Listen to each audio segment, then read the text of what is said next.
In this video, I will be demonstrating the correct step-by-step testing methods for Level 7 Easy to Chew.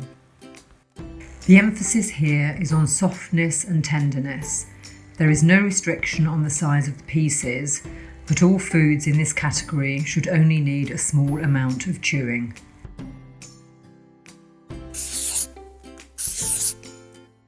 Foods should be well cooked but moist. So if you squash them with a spoon or a fork, they should squash down and not spring back to their original shape. You can apply quite a bit of pressure.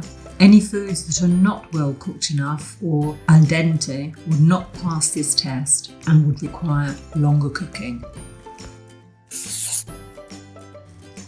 You should also be able to break the foods up using the side of the fork or spoon. So at this level, you won't need a knife. Everything needs to be soft. So the meat, the vegetables and any accompanying pasta, potato or rice all need to pass these tests.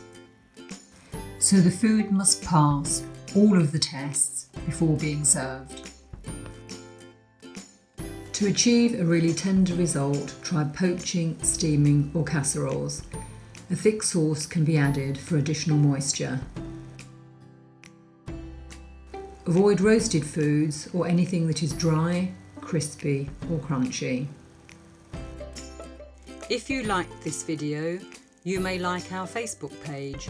We post regular updates on our training courses and we share lots of useful and interesting information such as patient stories and recipes that pass these IDDSI tests.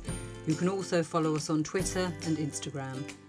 Or send us an email at dhc.dysphagiatraining@nhs.net.